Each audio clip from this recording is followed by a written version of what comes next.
So everybody who's joined, welcome to another session of CREATV University. I'm thrilled to have John Evershed join, one of the first to reach out about being involved in CREATV University.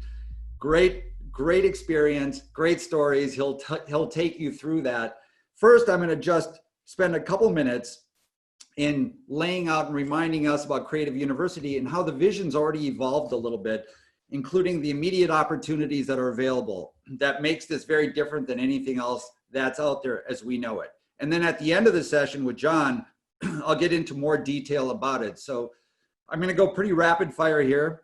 I'm going to share the deck again with you at the end, so don't feel like you have to take notes, but this is critical. So when I started this with my wife, Louisa, we were originally going to do live Q&As and kind of leave it at that and make ourselves available. Well, it's quickly evolved already because of the great feedback from you who started with us and from John and a number of other mentors who've already signed on.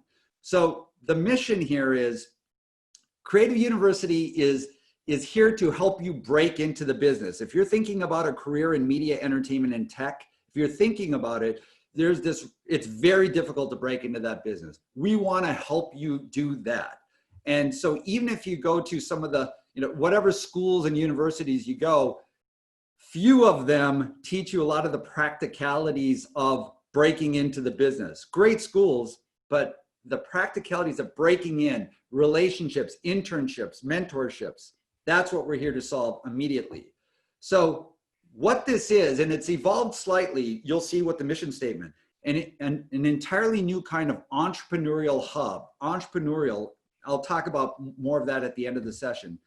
That's exclusively for you guys, the students who are high school, college, grad students who are dedicated, really dedicated to actively exploring this type of a career, which can be very fulfilling. The goals are to now, of course, give you access to great minds like John's and Kevin's the last time, and you saw the list of upcoming speakers, but it's also, and this is important, immediately to give mentorships and internships that are real, tangible, and experiential, something that I'm not aware you can get anyplace else. But that's going to be available to those of you who are dedicated and passionate and demonstrate that by showing up, by participating, by then having the application process. So we learn more about you.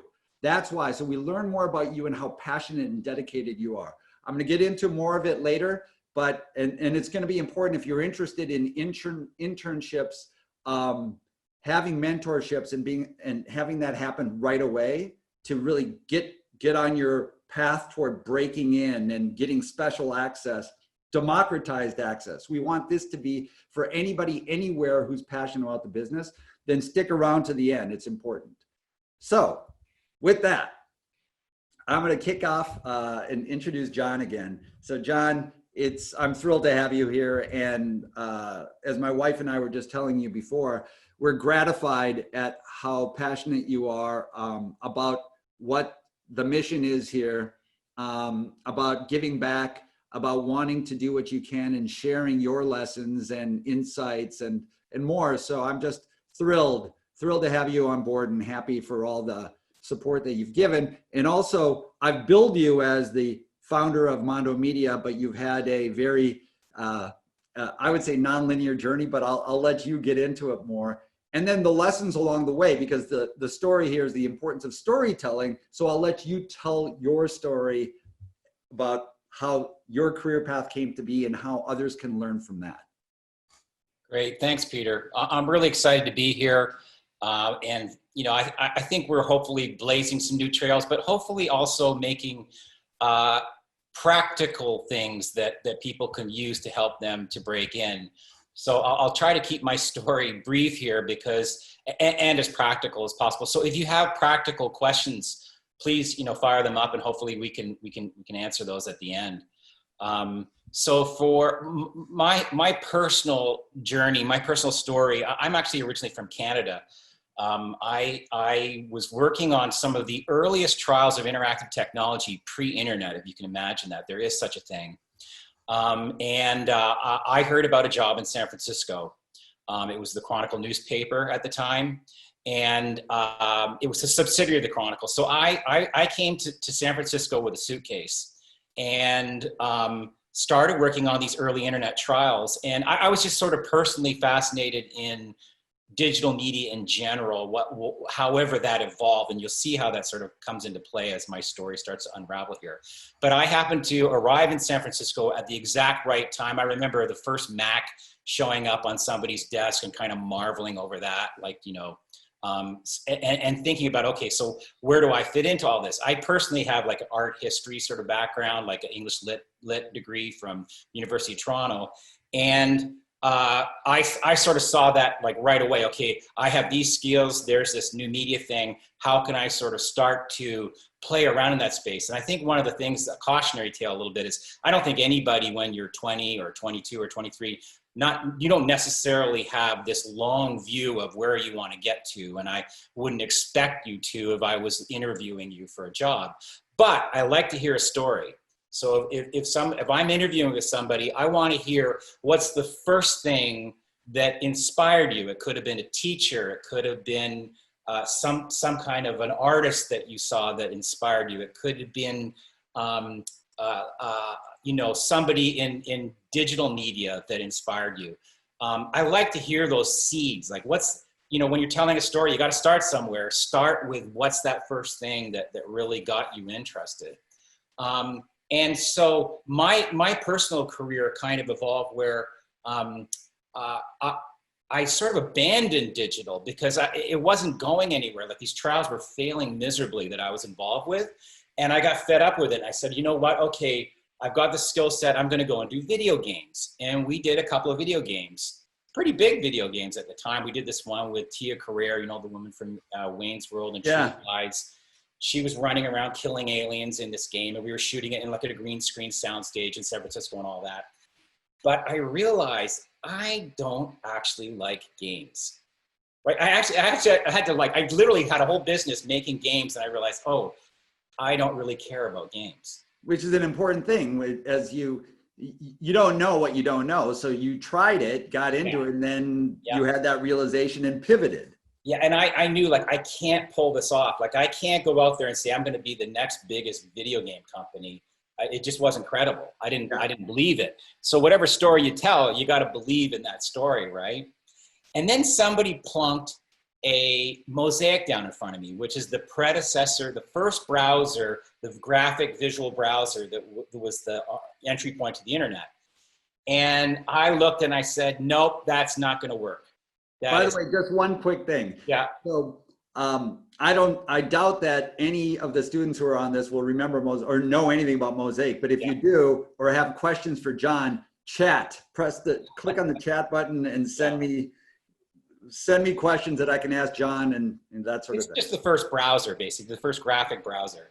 And I looked at it and I was like, no, that's not going to work. And then I was driving around the Bay Area and I was seeing like billboards for .com signs and going, okay, maybe this is the big dance here. This is the real thing.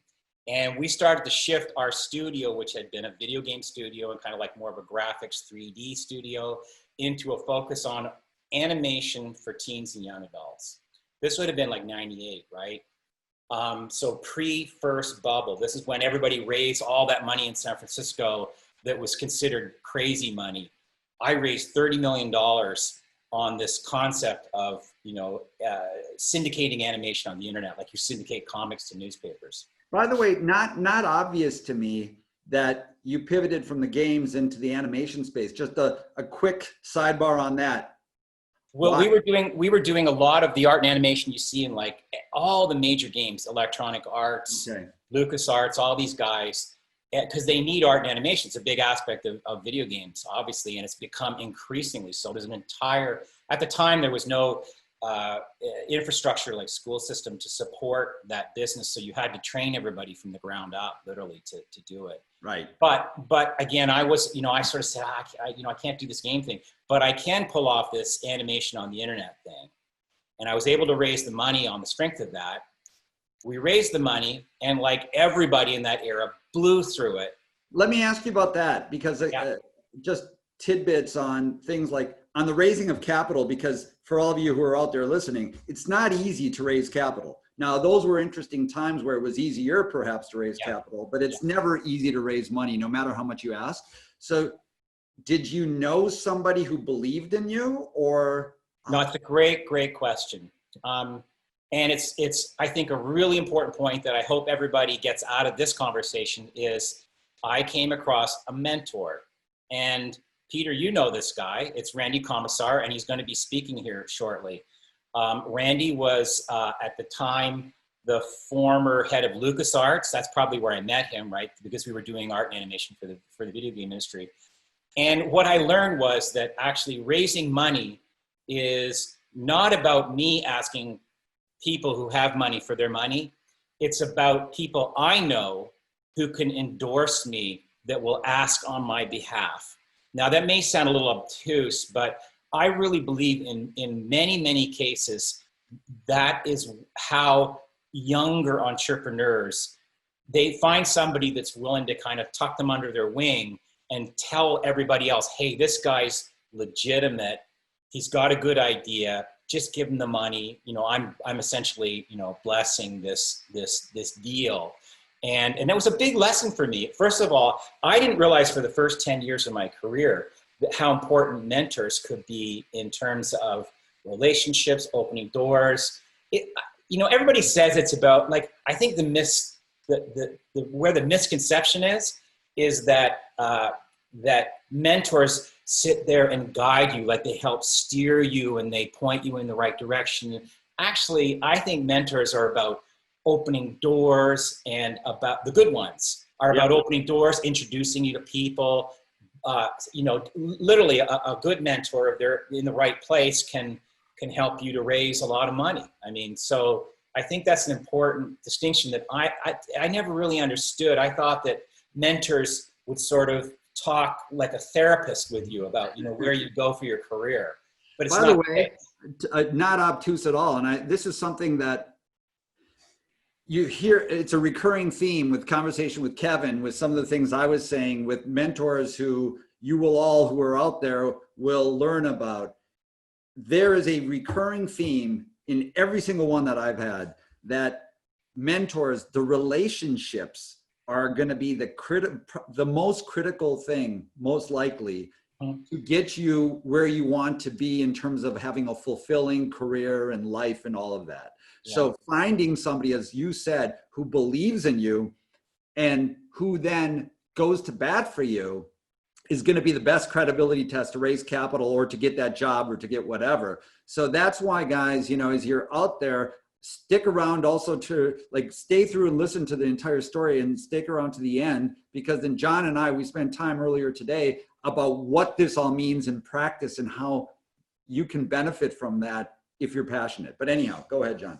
I would add to that too, that I think that most people, as they get further along in their career, I believe are interested in helping other up and coming students and professionals that are trying to make their way, much more than you. I think some people, I had the misconception, another misconception, that you know, people are too busy and they can't make time for somebody that's maybe just starting on their career. Whereas it's, I think, the inverse. Like if somebody comes to me and says, hey, can you help me? I'll almost always try to do something to help somebody. And it's almost the dynamic is the more interest that person shows, the more willing I am to invest energy in them and see that they're serious and that kind of thing. So it's almost like, again, a misconception that, oh, these are super busy people and they don't want to help up and coming people. I think that it's just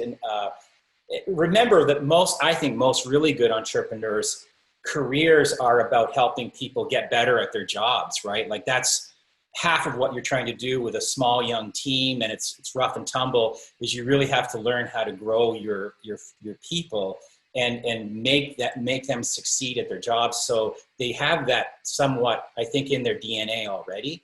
Yeah, I mean, look, what you talked about, which is kind of the genesis of this whole thing in the first place, is there are people who are absolutely excited to help, And the more energized you are, the more energized they will be. The more committed you are, the more you show who you are and what like really lights your fire, the more we'll get excited for it. And that's a theme throughout, like that. Yeah.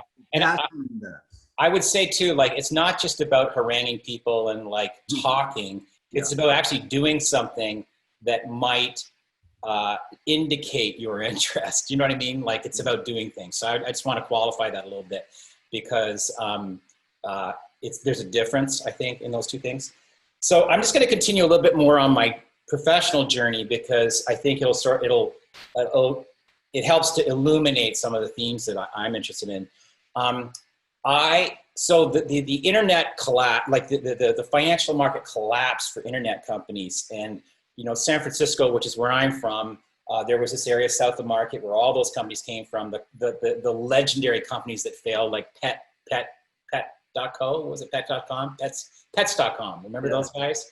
Now that's a big business, by the way. Interesting. E-greetings. Do you remember that one? Yes, I do. Absolutely. By the way, just one quick second.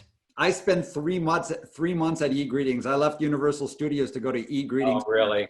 Yep. Which was pre-IPO, because I had stars in my eyes, and it was the poster child for the collapse of Web 1.0. And then I started on a completely different career path. But anyhow. Yeah.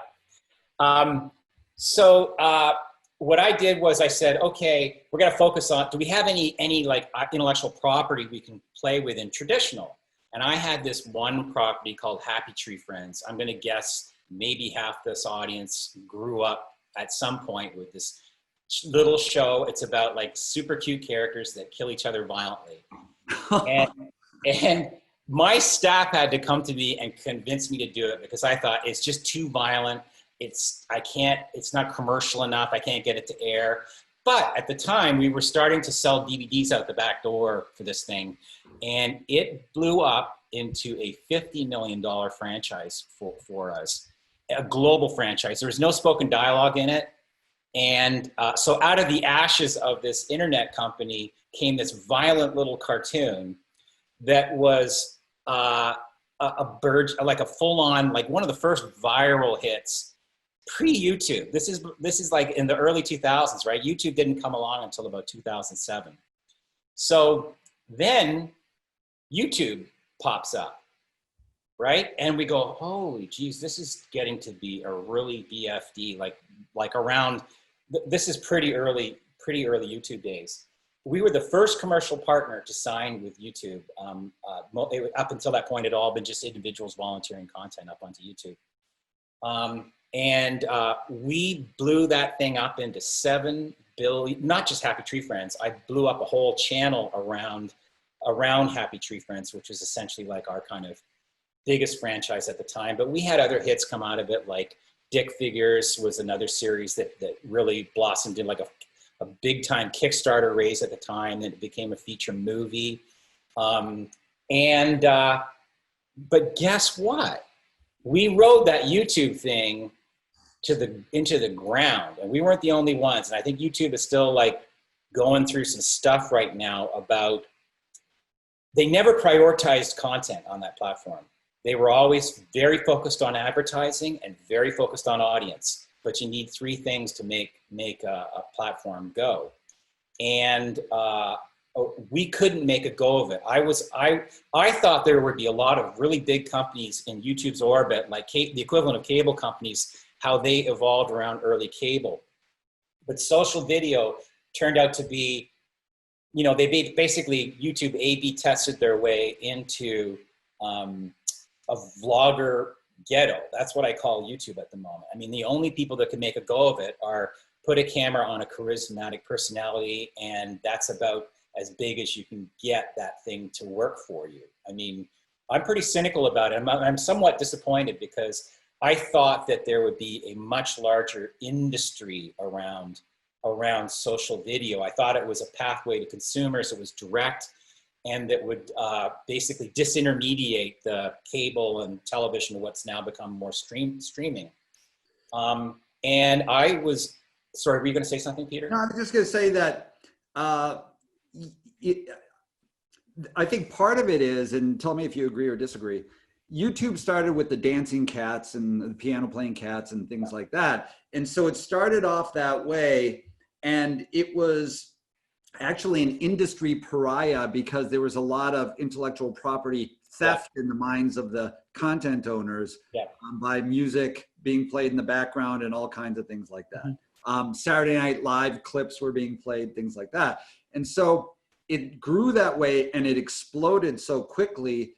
It was, it, its organic journey was exactly what you were saying, never really thinking about the premium content until much later. And at that point, when it started to think about the really premium, the kind of content you were talking about, it was difficult for people who grew up with YouTube being what it was to change their thinking about what YouTube could be. And so like YouTube continues to try, but hasn't been successful in doing that. But it did birth this whole world of multi-channel networks about 5, 6, 7 years ago, which became aggregated platforms of where they were trying to create their own some of them more premium content. Yeah. And then a lot of those crashed and burned. A lot, almost all, even the major acquisitions that did exit, I'm thinking of like Maker and these kind of companies, they literally dissolved into nothing once they were acquired by the majors. So, and the problem I have is not just that happened at YouTube, it was that they sucked all the oxygen out of that whole category, and everybody tried to iterate. And I would even argue that, well, that's another whole conversation, but I thought that it just doesn't allow for much experimentation about direct-to-consumer high-quality content. Now, you know that Quibi obviously has been making an attempt at it. Yeah. Not a very good one. Unfortunately, I take no delight in that either. No, I don't either. And that was actually Quibi. We talked about Quibi last week, and I think the week before too. It was part of homework for those who were, interested in exploring more. But Quibi was the Jeffrey Katzenberg, Meg Whitman, super premium content play that's mobile first, but with big screen budget. So meaning $100,000, $125,000 per minute for this kind of content. And so far, it came out with a thud, and it's one of the big stories in the media and entertainment business. Yeah, there's a lot of Schadenfreude out there that I sort of want to be part of, but then I sort of don't, because I don't know if they have time to pivot. Like, I don't know if they've already kind of cooked this one and it's just not going to be able to pivot. I don't know if you feel differently. Well, look, I hear you. There is a lot of Schadenfreude because it's Jeffrey Katzenberg and Meg Whitman and the bravado that came out the gates with this. I loved, and I've written about it a lot. I love the fact that they were going for it, that they went big to see if there was a market for this opportunity. Yeah.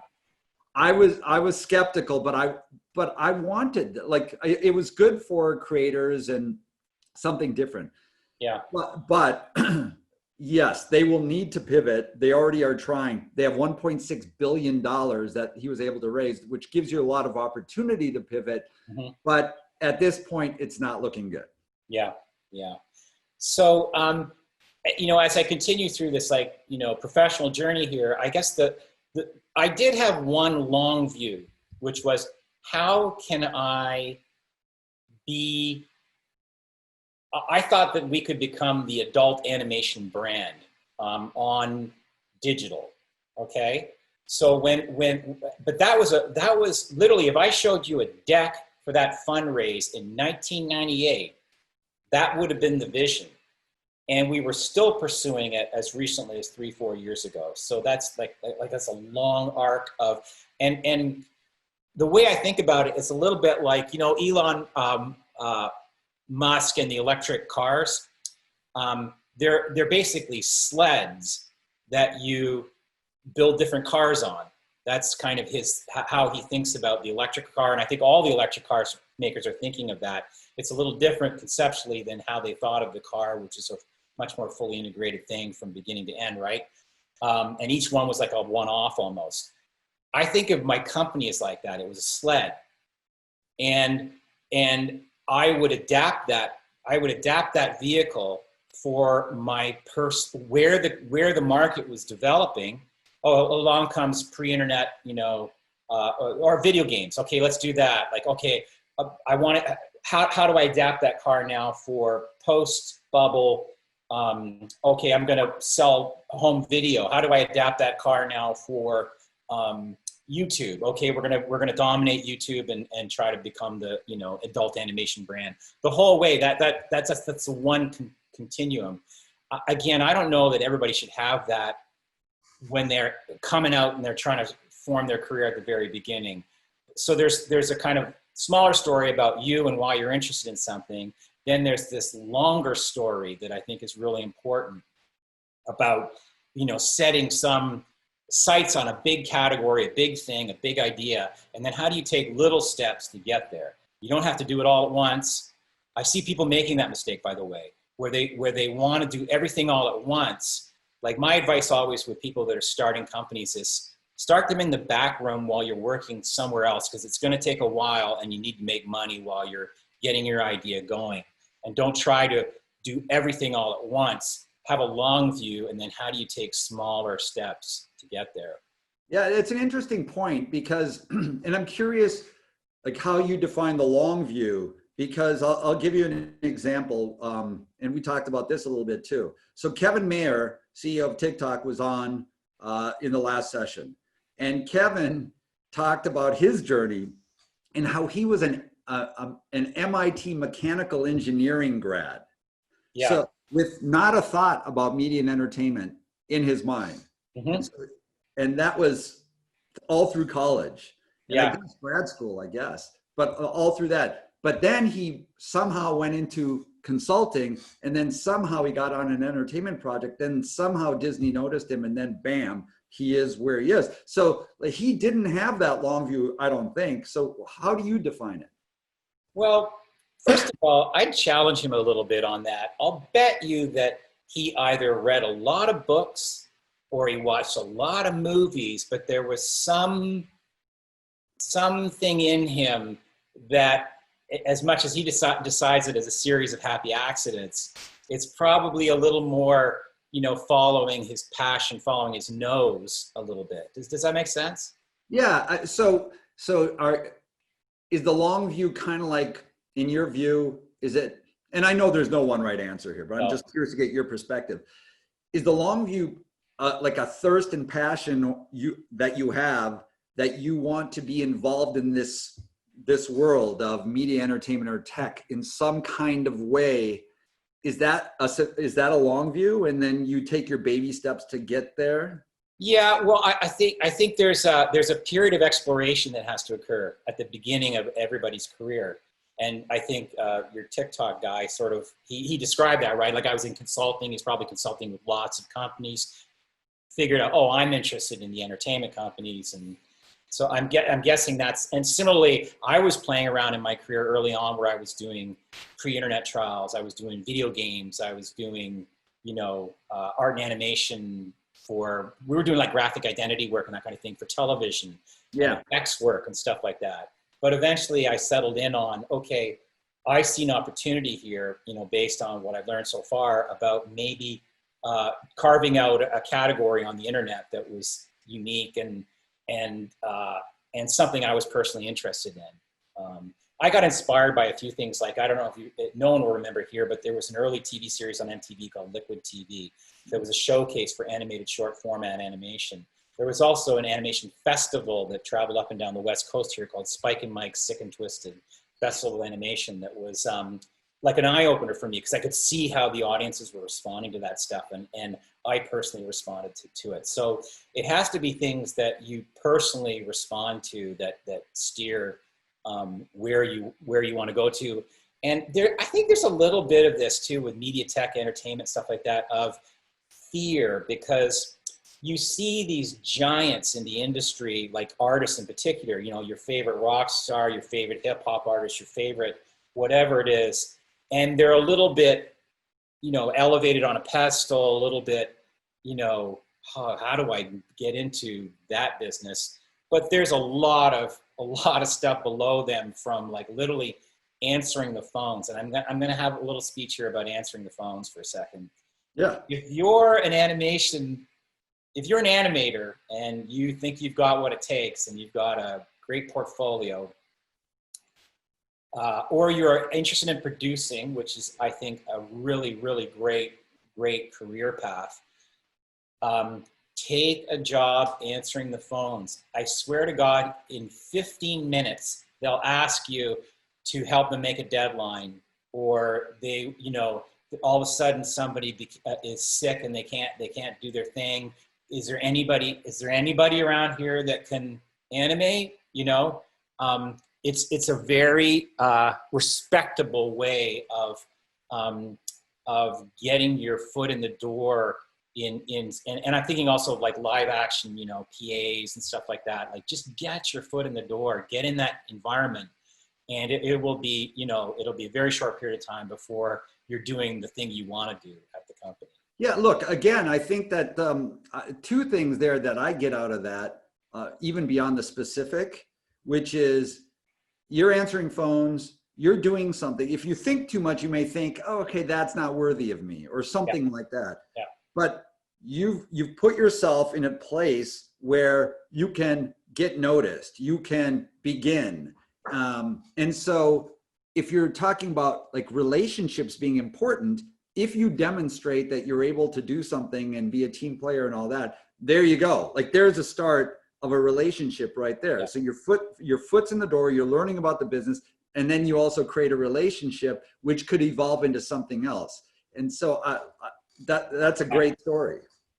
Yeah. And so we acquired a studio in Los Angeles, kind of moved the center of gravity of my company down to Los Angeles.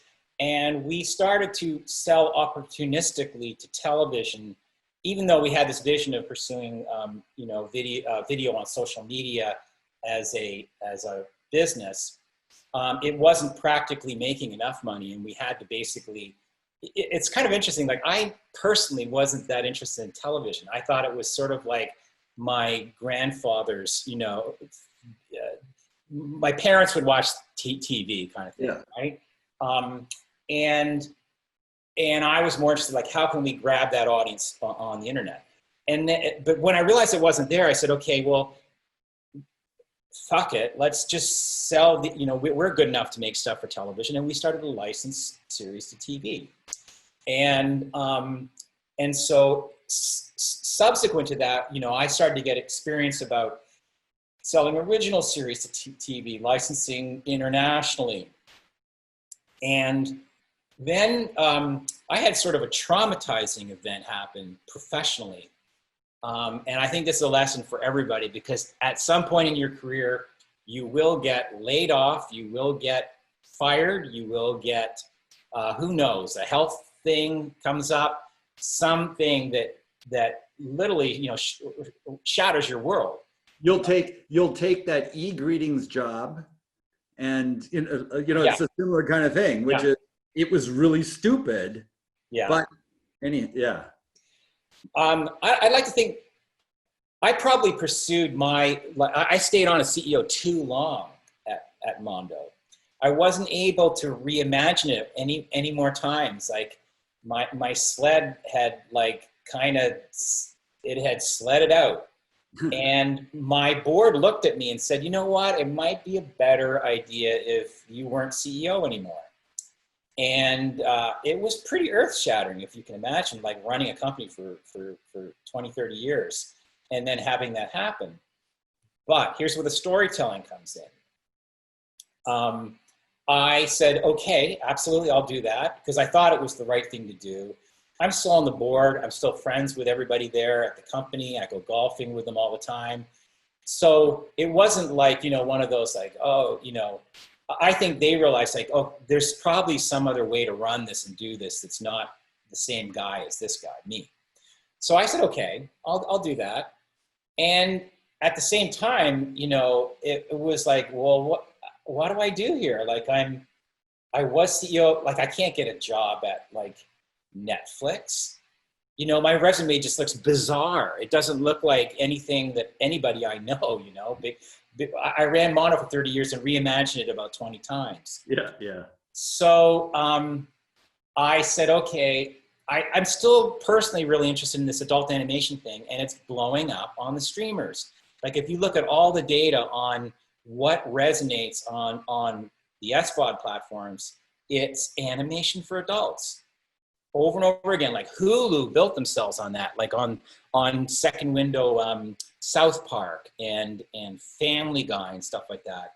And similarly, Netflix had all that success with BoJack Horseman and more recently like Castlevania. And I started to kind of go, oh, that's where adult animation is going to happen.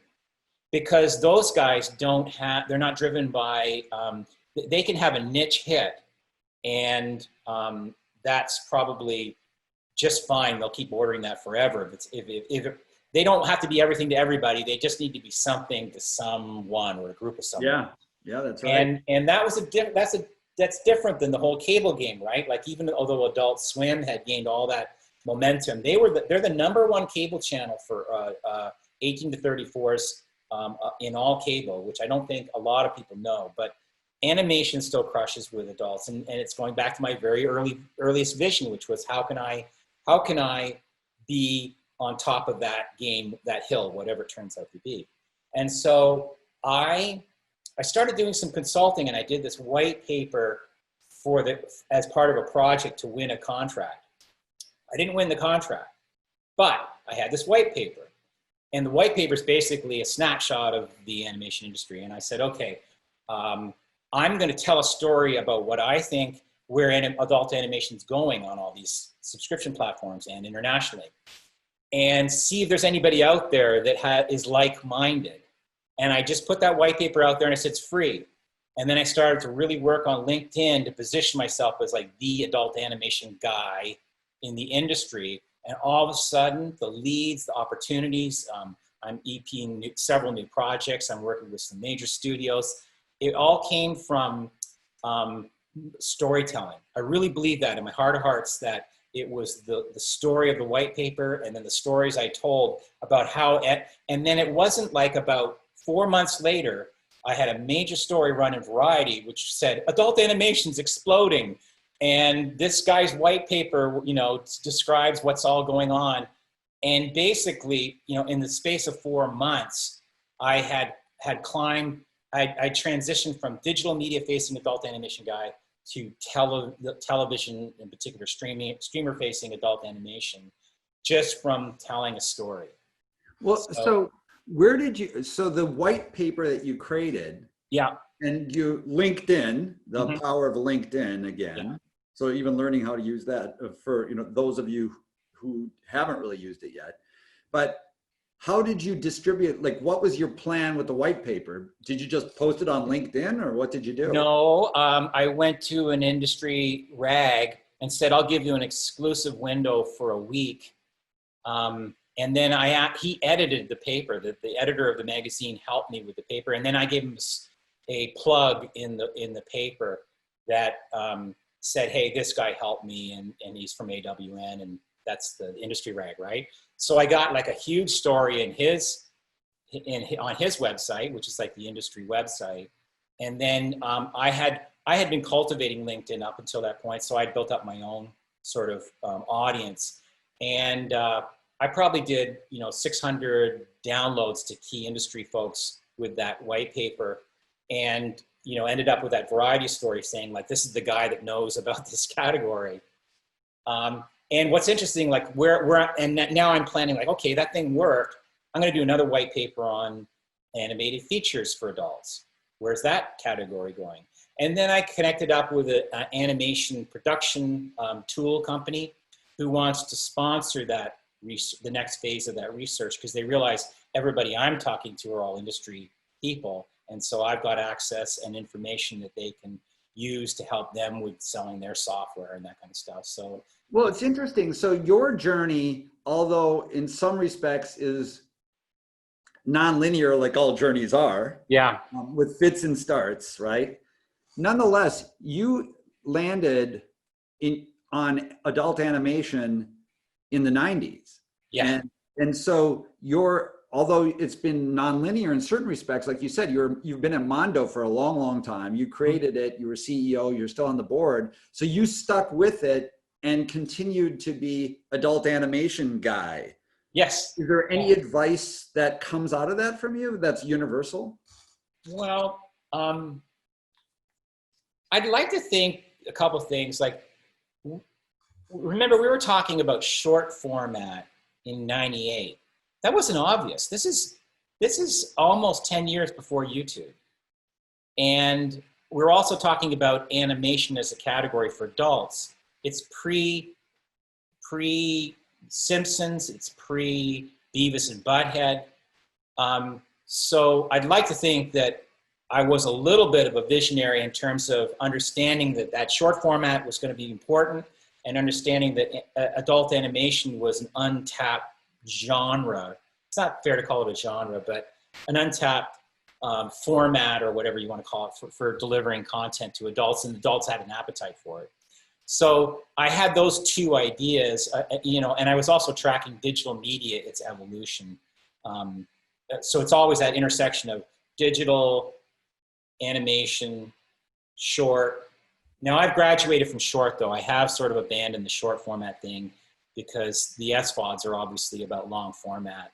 But it's interesting, isn't it? And I don't know if this is a lesson or not a lesson, but it's the flexibility that you had as an executive and as a person, the flexibility that you had internally, but also that you had to have because of the external forces about how things evolved from YouTube to the subscription video on demand services, where adult animation has really found its home, right? Yeah. Mm-hmm. And so like that opportunity, you didn't necessarily foresee, but you evolved through it, and it got you to the promised land of where you had all these successes along the way. But like now you've really hit pay dirt with where adult animation is at such a high level, and with real budgets and all that kind of stuff. So it's like the flexibility that is necessary to be able to capitalize on forces that you can't necessarily control, right?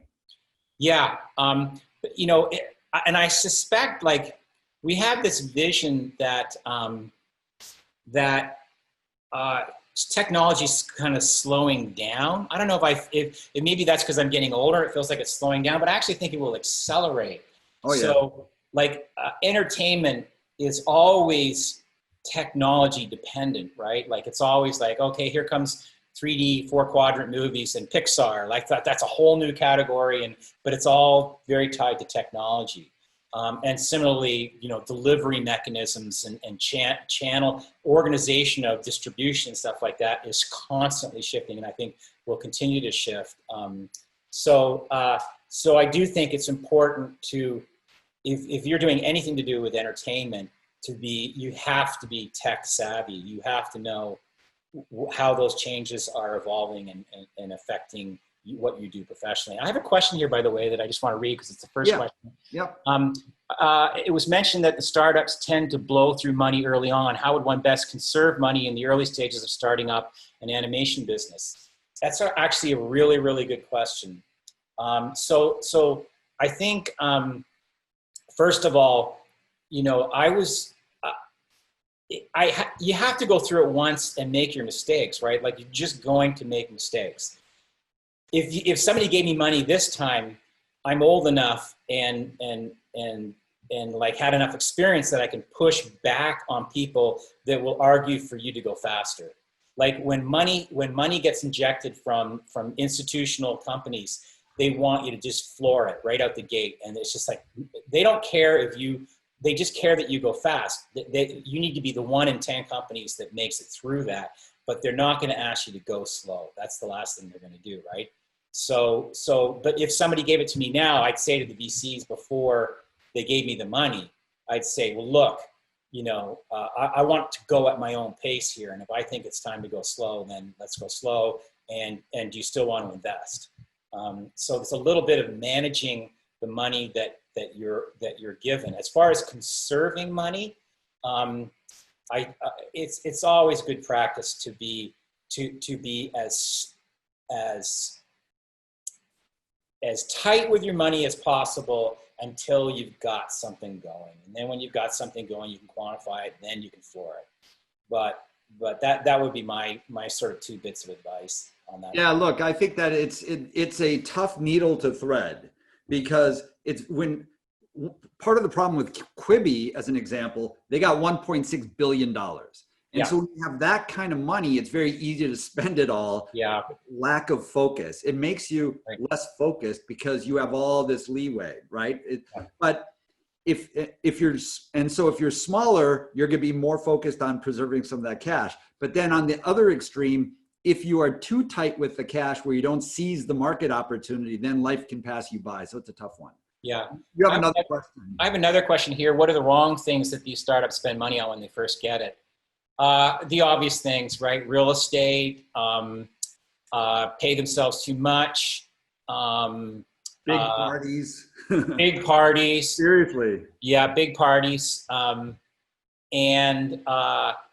Again, spending the money before they've got anything that's kind of, giving them data and feedback on how that money's working and how successful it is. So just, you want to raise as little as you can at the beginning, because you don't want to give away too much equity in your company. Because when investors invest in your company, they're getting stock.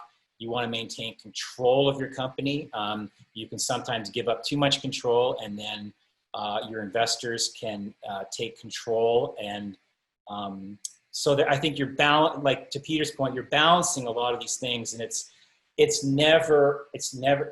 a ton of work. It's never easy. It's always, I think it's different for everybody. Like it's a very hard thing you have to do, but you have to remember that, that I know who this is. This is Ian Leonhardt. I recognize the name. Hi, Ian. That's my best advice, is just, be mindful. Think of it as your own money, right? That's the way to think about it. Would you personally spend $500,000 on that R&D project? And if you can't bring yourself to do it, then it's probably not the right idea. One more thing that I would point out is that it's very easy to hire outside people and who promise a lot of things. And it's really important to use your network to vet them, to get as much data about how successful they were. And like PR is an obvious one. Public relations firms frequently charge a lot of money, even from early stage companies, and promise a lot of different things. But then a lot of times you get very little for it. And so it's easy to spend that cash. So it's critical to really do the homework and use your network. I want to just, any other questions out there, because I want to be mindful of our hour and mindful to John's time too. And I want to just get into a few things, but any other questions for John before I have one thing I want to add, Peter, very quickly. Yeah, of course. Which is that a mistake I made was sometimes, because these companies tend to become like families. When you're in the trenches early on, it takes a lot of guts and intestinal fortitude to lay everybody off when you should have laid them off. Yes. It really does. You gotta really be strong, and it's painful as all hell. Like, I can't tell you how many times I cried, the person that was laying off cried. It was just it's a really brutal thing to go through. That's a great point, by the way, because I've been through that as well, where one of the biggest mistakes as an entrepreneur is exactly that. You got to make really tough calls. In your heart that this person isn't the right fit. Yeah. You're doing both that person and your company a disservice by keeping them on. It's better to cut the cord, as painful as it may be, and it's very hard to do. And it sounds heartless. Do it in the right way, but that's the reality. Even the right way is still. I know. Yeah. It's really hard. Yeah. I've probably laid off thousands of people, literally, over the years. Yeah. And it never gets easy. It never, ever, ever even gets slightly easy. No, it doesn't. Listen, John, I'd love to continue. And if people have more questions and you want to stay, John, can you stick around for a little bit? Of course, yeah. Okay. So I'm going to try to end this at 1 hour, but we'll continue on if there are other questions. Okay. So I just want to be mindful of time, but get into some other things. John, I really appreciate it. A lot of great things in terms of just your story elements that resonate and are universal, but also just congratulations on all the things that you've done. And this category, it's a pretty fascinating one. So kudos to you. Thanks. So guys, in 10 minutes, I want to get a little bit more into CREATV U. Some of you joined after I went through this really quickly. So but I'm going to go through this and this evolution already in just 1 month is because of the comments that several of you have made about what would be helpful to you. And that's the key. This wasn't created, and John's not participating, and I didn't create it, and Louisa is not, because we're trying to put something on you. We want to make ourselves available to create the best, most compelling and meaningful thing to you. So it's a living, breathing organism. And if you have thoughts and comments, we want you to be proactive and bring them in so we can be helpful to you. And the reason why, again, is that we want to identify and really give time and effort to those of you and others out there who are very passionate and dedicated and are looking for a way to really actively explore this overall space of media and entertainment and tech in a very broad sense. You don't have to have it fully defined, but that's what we're, in terms of the help we can give, the time we can give, the demonstration of that is going to be really important. Now, so if that's there, the goal here is to give you immediacy and that foot in the door that is meaningful, and that could potentially transform your career and accelerate your career path. And that's why, like, the what of what this is, what CREATV Media, it is this entrepreneurial hub, which I call, but we've really elevated the fact that it's intended to give this immediacy to it. So the goals are mentorships that are concrete mentorships with great people like John, as an example, who's volunteered himself, which we're gratified about.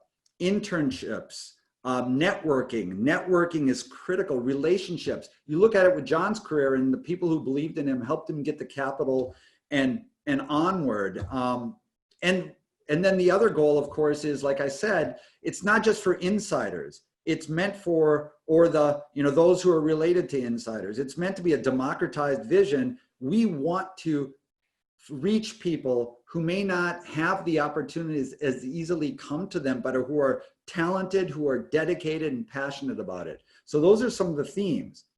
So how do we do it? It's some of the things that you've seen. Yes, the live Q&As and conversations like this, and we're trying to, I'm really cognizant of wanting to get diverse roles, because you may think that you know exactly what you want to get into. But John didn't know he wanted to get into animation when he was first getting into the business. He first got into games, and then he evolved into that. So diverse voices, diversity in terms of roles, where you'll have some talent, you'll have creatives, you'll have production, you'll have lawyers, you'll have consultants, maybe you'll have executives, entrepreneurs, tech people, a little broad sense, because it is critical to have both the content media background as well as the tech background, what John was saying. Like, really understanding that is critical. So having diverse viewpoints might open your minds, and then diverse voices. So it's not just people who are, myself, or who look like me. We want broad diversity of voices, and that is a goal, and that's what, in terms of the live Q&As. And then the webinars and interactive sessions, we'll have more of those, but the ones that you guys prioritize and we get feedback on, so bring those thoughts into me. I'll get into that. I've had homework before, and I was a little bit more lax about what I said because it was kind of tongue-in-cheek. Listen, if you're interested in live Q&As and webinars, that's great. And come back and tell your friends about it, because these stories are wonderful and you'll learn a lot that way. But if you're really interested in the other things that were the immediacy of internships, mentorship, the concrete things, then the expectation will be that the homework that is given, you take it seriously and you do it. And it's not busy work. Like, this is curated stuff where I and others will think that it's going to be beneficial to you. It may not be. You may have a reaction after doing it that, okay, that wasn't for me, and that's okay, but it's an exposure. That's the sense here. It's exposure to other things, and that may help you direct yourself, but it will also help demonstrate that you are committed to this, passionate about this, really intellectually curious to learn more. That's really important, because the more excited and committed you are, the more excited and committed we will be to help you. And the reason why I have mentorships, internships, job prospects, scholarships, why I put those in red is not because it's scary red, maybe it should be green. It's that if you demonstrate that kind of commitment and thirst and help this organism evolve into what you think could be optimal, if you help like build this vision because you believe in it, then these kind of opportunities will be immediate. And like I said, people will go to bat for you, because then we'll know more about who you are, what makes you tick. And that those are critical things to really make it successful. And then I just put relationships matter most. Think about that, because again, I think that that is an emphasized point in all colleges and universities and schools. Practical things like that, which seem rather obvious, they're like hiding there in plain sight. But if you invest time and have this kind of connection with a guy like John will go to bat for you. You can tell he's that kind of person. I'll go to bat for you, and the other mentors will go to bat for you. And imagine the network that a person like John has.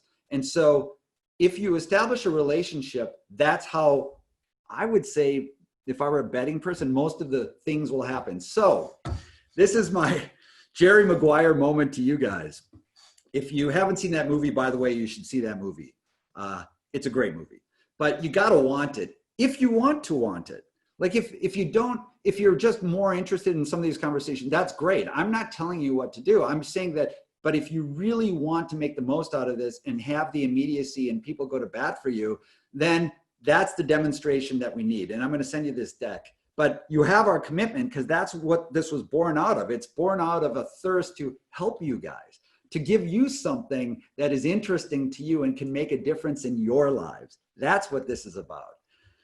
So this is how, just really quickly, how I'm currently anticipating this will go. For those of you who are interested in that kind of thing, the immediacy of the mentorships, et cetera, those more concrete elements, it's the active participation and then applying. If you go to the website, there's going to be an application process there, but it's going to be ripped up to shreds a little bit, because this is evolving fast. It's a little bit more straightforward now, the way it's laid out. We want it to be more of what makes you tick, showing us through whatever form you want. And there will be more specificity about in the couple days ahead on the website itself. But it will be in the form you want. So if you want to create videos that demonstrate and answer certain questions about what lights a fire for you, what is it that your goals are, rather than doing it in paper form or document form, then we want you to do it that way. Or if you want to do a project and demonstrate yourself that way, or if you want to do it in writing, that's okay. We want the flexibility there. But once you demonstrate your active participation by showing up and those kinds of things, doing the homework, applying, then you will get an initial CREATV U or media internship project immediately. It will be a discrete project that you will help define yourself, but it will be a real project. It will be something that is real. It's not going to be a make work project. It will be something that will expose you to something that you're motivated to do. We can help you ideate on that, or you can ideate it on yourself. But that gives us a chance to evaluate first, yes, the commitment, but also like a little bit more of who you are and how you work, because that will help us better connect you with the right mentor and create an established relationship that is going to be the most effective and two-way street for everybody. So that initial project will lead to a mentor immediately and an internship, another internship, a different kind of internship opportunity, which may be an ongoing internship, it may be project-based, it may be paid, and may be unpaid. I urge you guys to be flexible about that, because the most important things, my recommendation to you, are the relationships that you get out of it. So, and then I'll answer questions after John answers more questions, because there's a lot there. Just really quickly, the next Q&A session is Tuesday, not next Thursday. It's next Tuesday, and it's at 10 a.m. Pacific. And John mentioned Randy, Randy Commissar, who's a true Renaissance man. Fascinating journey. Currently a partner at, or an investor at Kleiner Perkins, was one of the most blue chippiest venture capital funds, but a best-selling author and more. Really interesting guy, very dedicated to, he loves the mission here. And he's going to talk about the art of creating a life while making a living. And his journey certainly is not linear either, but it's fascinating. And then upcoming sessions, Rachel Craig, who's a director of A&R at Network Music Group, which is a big indie label. And she also worked at Golden Voice, so involved in live events, which will come back. Tuesday, that's another Tuesday session, July 21st. And then Ben Cooper, who's the artist Radical Face, who I've mentioned a couple times. Ben's going to talk about the creative process as a musician. And he's a real deal, great indie artist. And I urge you to sign up for those too. And then upcoming beyond that, we have two more great ones that are already locked down. Jeff Clanagan, who's the president of Kevin Hart's Laugh Out Loud Network, and the CEO of Co-Black Films. And so Jeff he's a very significant figure in the overall media and entertainment executive ranks, and that'll be interesting. And then Sarah Harden, who's the CEO of Reese Witherspoon's Hello Sunshine. I've known Sarah for a long time, and she has tremendous background, great strategic mind, and obviously it's a fascinating company. So I urge you to sign up for those if you're so inclined, but I feel very fortunate that they're joining us, and there are a lot more that are coming. There's gonna be some live Q&A sessions, as I mentioned before. I really want you to think about which ones are interesting to you and actively send me back your feedback of whether these are interesting to you, how you prioritize them for yourself, or if you have others in mind, where not just live Q&As, but actual more interactive learning sessions in that kind of way. And then here's the homework. So again, for those who are actively inclined, because Randy is going to be a guest on Tuesday, I would ask you to look at Kleiner Perkins' website to learn more about what they do. And so then you may have some questions that way for Randy, but also it's just important for you to know what venture capital does. Spend a little time on network.com, which is Network Music Group. That's Rachel Craig's company. So again, going into that, you'll have some background. Radical Face, I've said it a couple times, bear with me. I urge you, it may not be your music, but if you like any kind of acoustic music as well, and I like all kinds of music, just so you have the background of what he's all about, because he's a storyteller. Watch these videos for the movie, or for the song Welcome Home and The Mute. Just watch them and you'll listen to the song. Now, spotlight news articles and podcasts. Again, this is homework that you can do, but you don't need to, it's up to you. We talked about TikTok. Well, TikTok continues to be in the news in a big way. So it introduces a new ad platform amidst calls for banning it in the United States. So you have our Attorney General who's threatening to ban TikTok now because it's a company that's based out of China. So like TikTok is not only an entertainment story, it's a massive story in the news. Randy, again, as I mentioned, he's gonna be a guest on Tuesday. I ask you to read Goodbye Career, Hello Success, which is an article he wrote in the Harvard Business Review back in 2003. So many years ago, but it still applies today. It's a fascinating journey through his nonlinear path up to that point that resonates with several of the themes John talked about. And then I ask you to also check out the podcast, Michael Lewis, who wrote Moneyball and The Fifth Risk, I think is his latest book, but a very famous writer in the US. He has a podcast together with Malcolm Gladwell, who has another one. And this episode, The Coach in Your Head, please check that out. It's fascinating. I think it's an important one. It's really interesting. I think you may not think so, but I'd like that feedback then. And then the spotlight question is, what's your plan for the upcoming school year? Look, now it's a month away. What do you plan to do? Submit your answers. You can do just a video.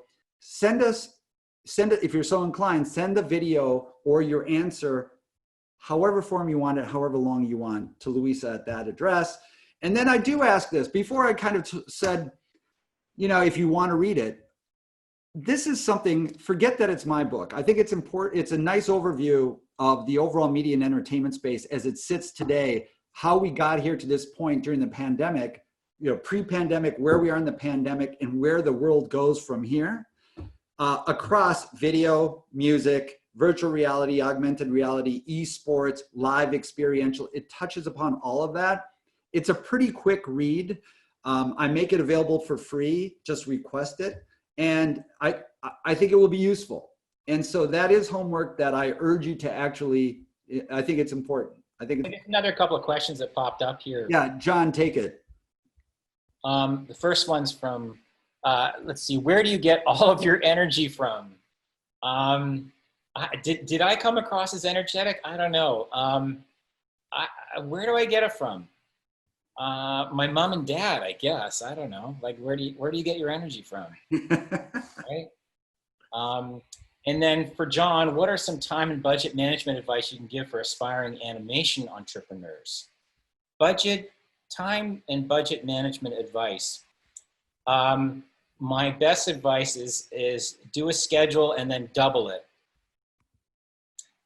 Because animation takes time, good animation does. So there's a tendency sometimes for people to want to win contracts by underbidding, and sometimes that's wise, and sometimes it can get you in trouble because you have to compromise the quality.